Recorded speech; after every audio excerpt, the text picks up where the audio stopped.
Welcome back to Black News Tonight. After Iowa, Florida just hours ago has joined the list of states banning the teaching of critical race theory in schools. According to WJXT of Jacksonville, in today's state board meeting, a last-minute amendment was added to the original proposal. It spells out critical race theory as well as the 1619 Project as examples of theories that distort historical events and are inconsistent with the state board mandates. Many attendees showed their support in protest after a member of the Northside Coalition of Jacksonville called on the board to, quote, allow the teachers to teach the truth. Allow teachers to teach the truth. Allow teachers to teach the truth. The protest fell on the deaf ears as the board voted to approve the new amendment banning the theory from Florida classrooms. Joining me now is CJ Pearson. He is the campaign manager for Georgia Gubernatorial candidate Vernon Jones. He also runs a nonprofit, and he is a very prominent young conservative. CJ, good to see you. Welcome to Black News Tonight. Thanks so much for having me, Marc. It's a pleasure to be here. So I want to make sure that I have understood your position clearly. I don't want to presume that yours is the exact same as anyone else's.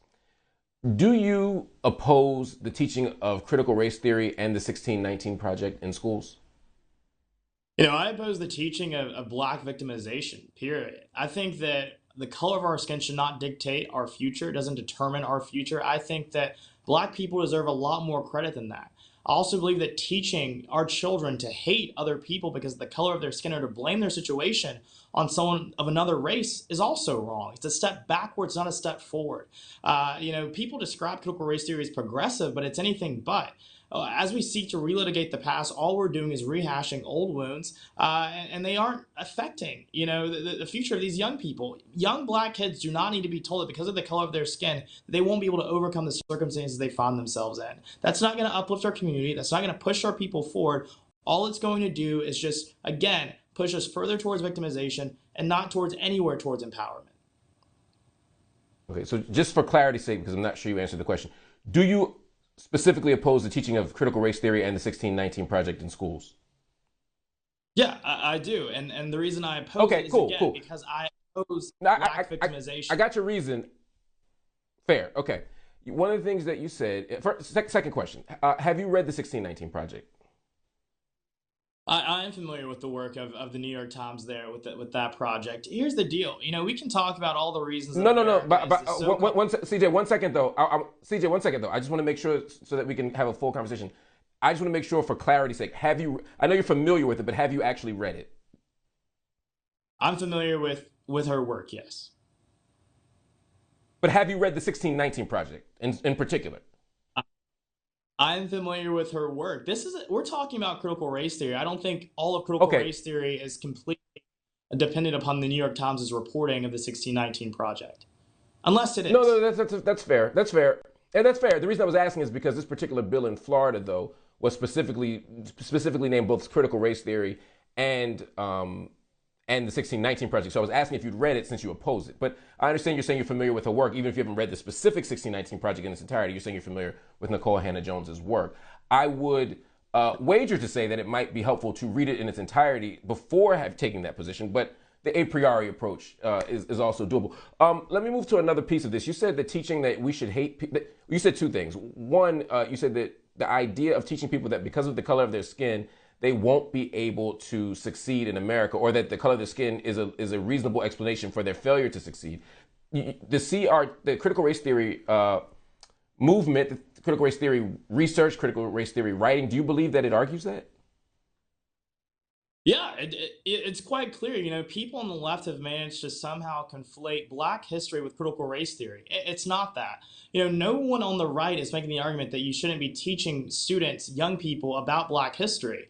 People are saying that you shouldn't teach young people that racism is acceptable if it's directed towards white people. That's what's wrong here. It's teaching young people that we're not in control of our own destiny, young people of color to be specific, that we're not in control of our own destiny, and that is wrong. Today, you look at the words of Martin Luther King Jr., judge not someone by the color of their skin, but the content of their character. Critical race theory is absolutely opposed to that logic, opposed to that teaching, and that's why we're against it. It's not because we're trying to take Black history out of our schools. We're trying to take racism out of our schools, which is unfortunately what critical race theory has morphed itself into. Do you think that schools would be better off if they followed the example in the words of Martin Luther King rather than critical race theory? Yeah, I think that they would exactly be better off if they did that. Again, teaching young people, look at your neighbor. That's fair. No, that's fair. Well, let me ask a follow up to. Let me ask a follow up. Hold on 1 second. I'm sorry. I didn't mean to interrupt you there. There's a time delay. My question is, Martin Luther King, before he died, said that he was apt to believe that most white Americans were unconscious racists. Do you agree with that part of Martin Luther King's teaching, and do you think that that should be taught in school? Because that seems to be in line with critical race theory. Well, I think what also Martin Luther King implored people to do, again, to go back to what I was saying. No. Can you answer that specific question? Can you answer that specific question, though? Can you answer that specific question? Because if you're saying we should follow King's example, and King argued that most whites were subconscious racists, I'm asking you to answer that specific question. Do you agree with that piece of Martin Luther King's teaching, and do you agree that that should be taught in school? Well, Mark, if you let me answer the question, I gladly will. Here's again, the deal is we can parse Martin Luther King's words all day long. The fact of the matter is that any type of racism is unacceptable, whether it's directed at black people, white people, Asian people, yellow people, green people. It is wrong. It has no place in our schools and certainly has no place in being taxpayer funded. Okay, just to be clear, you didn't answer the question about Martin King, but I won't badge you on it. I'll move on to another question. But my question was if you agree with Martin Luther King on that issue, and you have not answered it. But I'll move on to another question here. You said that critical race theory teaches to hate white people. You said that critical race theory teaches that black people won't succeed, or that their race is the reason why they don't succeed in America. What critical race theorist argues that? Can you name one, just one, out of the hundreds of people who've written in critical race theory? Can you name one who says that? We're talking about the body of work here, Mark. I understand your tactic. You ask specific name one. questions. No, I'm asking you to name one. Mark, I'm asking you to name just one. Let me talk, Mark. I understand your tactic. You ask these specific questions to flex your PhD degree. I get it. That's cool. But also, too, let's talk about the total body of work. It's not limited to one particular scholar. We're talking about the body of work. The body of work that teaches that black people are disadvantaged because of the color of their skin. The body of work that teaches that all white people, as you said, are apparently unconscious racists. The body of work that tells young black folks in this state, in this country, that we are nothing more than our circumstances. That is not how we propel our people. That is not how we push forward. That is not how we become the independent black people, black community that I know you want us to be, Mark, deep down. That's not how we move our people forward. Right. At all. So just to be clear, the unconscious racist thing was Martin King, not critical race theory. I only brought Martin Luther King because you said we should follow his example. The second thing is, I'm not trying to force you into understanding one. Let me finish my point. Let me finish my point. No, I wasn't justifying anything. I was asking, when you said we should follow Dr. King's words, I was asking if you meant all words, some of the words, or just the ones that supported your argument. But let me move on to what I was actually saying. I wasn't asking you to name a specific critical race theorist to prove a point, other than that I have yet to find any evidence of what you're saying. And you're saying that you're talking about the entire body of work. So I'm saying, you've clearly, let me not be presumptuous. You have actually read primary critical race theory, right? You've actually read the sources. You're not just reading like what other people said about it. You've read critical race theory and found this for yourself. That's a fairly easy yes or no question. Yeah, I've taken classes in critical race theory at the University of Alabama. I've spoken on panels within classes that use critical race theory. That's fair. Yeah. That's fair. So in the classes you took, you read this. Who did you read? Can you name one person that you read that said that people are the sum of their racial circumstances, or that black people can't succeed purely because of their race, or to hate white people because of their race?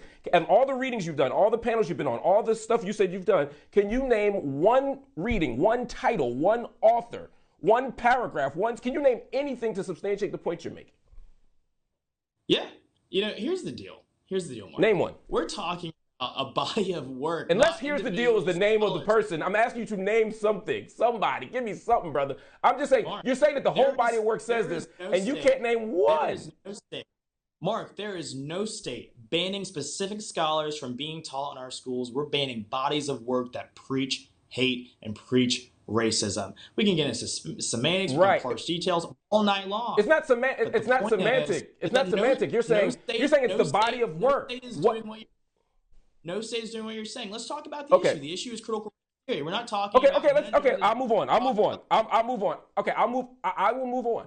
You just said that no specific people are being named. In Florida today, the 1619 Project was specifically named. Are you disagreeing that that's what the Florida legislation says, or are you saying you weren't aware that this just happened? I'm saying that no state is Because you said going not after specific person. scholars. The 1619 Project The was a New York 1619 Times Project is project, Nicole Hannah Jones. was led by that particular author, but it wasn't just her. So okay, so you're saying it's not going by anybody by name; it's going by the entire body of work, right? And I'm saying, and we can go to commercial. You know what? You can come back. We can finish the conversation after the commercial. But again, just to be clear, I've asked you to name one piece in that body of work that you've said you've substantively read, and I've gotten nothing from you in terms of a name. But I'm going to go to commercial. We're going to come back, and I want you to explain to me your views on whether systemic racism exists. So let's move on to the next thing here. You say critical race theory. I would stipulate, I would agree, I would concede, if you will, stipulates that racism is an intractable problem in America, and that racism is a foundation of America, of American institutions, of American society, and certainly of American law. Would you agree with that premise? No. You know, I think this entire obsession with racism that people on the left have is the most counterproductive thing that's ever inflicted the Black community. You know, how are we going to progress as a community if we're not focused on absolutely uplifting ourselves, but instead we're looking backwards and focus on the things that are supposedly holding us back and holding us down? I just disagree with that. I think that our community is going to be propelled by people who look at the circumstances that they find themselves in and say that these aren't going to hold me back. That's how we lead our people forward. That's how we set our people free, not by teaching and obsessing over the everyday racism that we're going to run into. The question really is, do you let it control you or do you overcome it? And I'm choosing to be an overcomer. Okay. So you've said a few provocative things there. So do you think that all communities should not look backwards and worry about the oppression of their history, and they should just only look forward, or just Black people? I'm saying that we should be present thinking people, forward looking people, and that's how we move forward as a community. We can't change what happened in the past. Okay. There's something to learn from it, yeah, but we should be looking forward. So should we not remember slavery? Should we not commemorate slavery? Should we not talk about oppression in the past as we move forward? Could we do that? Can we do both and like look at the past and move forward, or should we simply move forward? Again, as I said, there are lessons to be learned from the past. I think the difference between where we're coming from is whether or not you should dwell on it or not.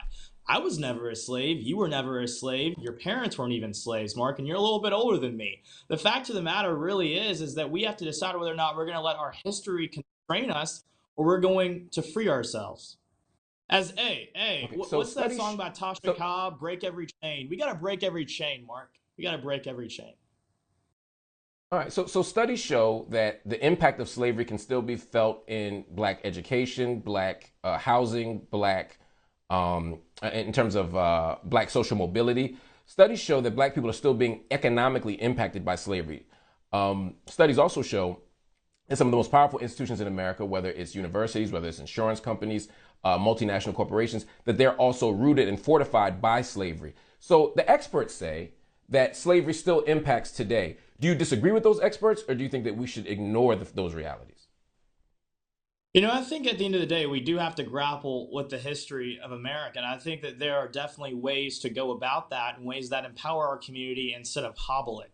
You look at what President Trump did when he was president of the United States as far as implementing economic opportunity zones, which funneled commercial funds into inner cities that had long been neglected because of disastrous liberal policies that ran them into the ground. That's how we actually beat back what you describe as systemic racism, right? It's by giving Black people opportunities to create jobs, create small businesses, and actually build something. You know, the difference between liberalism and conservatism is actually really simple. Liberalism makes being poor comfortable, makes living in poverty comfortable. Conservatism is about giving people the power to escape that kind of poverty. So if we were to have a school curriculum that analyzed history but said let's move forward, let's talk about the past, but let's also change public policy, let's change the law, let's reimagine our own position in the world, let's tell our stories, but let's also advance, would you be okay with that? Yeah. Like I said, I'm not opposed for learning what true history is, but I think again, like we should also be teaching young people that we're in control of our destinies and control of our future. And I think that critical race theory runs the risk of telling young black kids who sit in the classroom that regardless of how hard they try, how hard they work, they will never ever be able to succeed just as much as their white counterpart. And how demoralizing is that, Marc? Like, just to hear someone say that because of the color of your skin, you can't be the person that you want to be. That's not what we should be teaching our young people. Yeah, I agree that that's demoralizing. Where we disagree is that I've never found any place in critical race theory that says that. But I'm glad. I think where we reach consensus is where I said, would you agree with the curriculum that would speak to history, understand the roots of racism, but allow us to move forward, to shift policy, to shift law, and to recognize individual agency against the backdrop of all that stuff. I think you're right. I think we can reach a consensus there. The great thing about that consensus, though, CJ, is that everything I just mentioned are the key foundational principles of critical race theory. So I think you might actually be a closeted, undercover, secret critical race theory. No, it is if you read it. It is if you read it. But I'm going to give you one more chance. Just one more chance. Hold on. Let me pause you one more thing because we got to go. But I want to ask you one question. And you can feel free to punt. You can feel free to log off. You can feel free to say pass. You can phone a friend, maybe call Vernon. I don't know. But I'm going to ask you, can you name one critical race theory article or book? Just one. You don't have to describe it. You don't have to summarize it. Can you just name one? Just one. Isn't the 1619 Project critical race theory?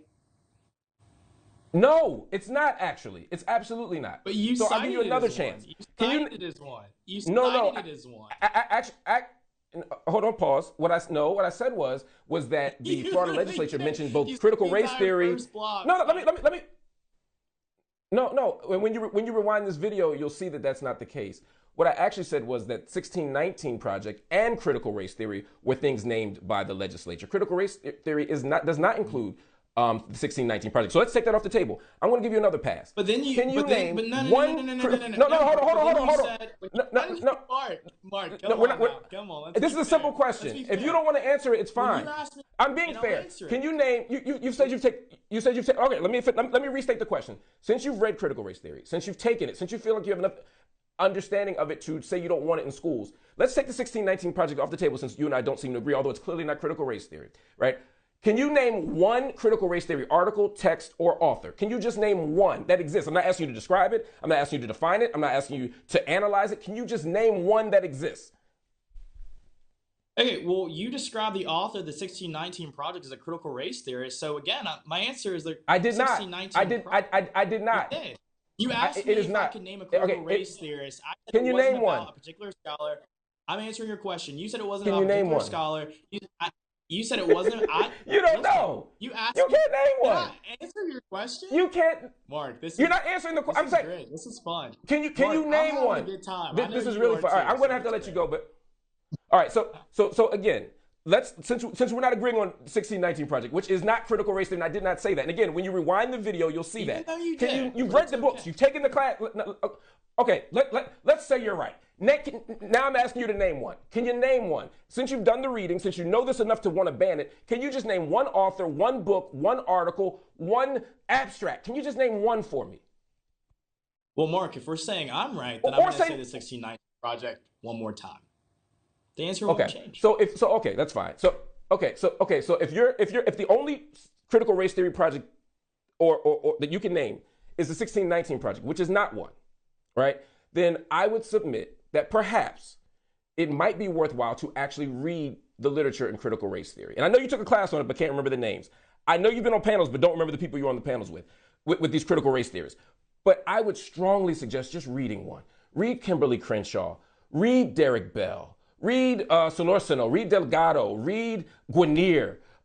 There's so much to read out there. And I'm just saying that you might have a different opinion on critical race theory, my brother, if you read it. At least, and read it well enough to remember their names.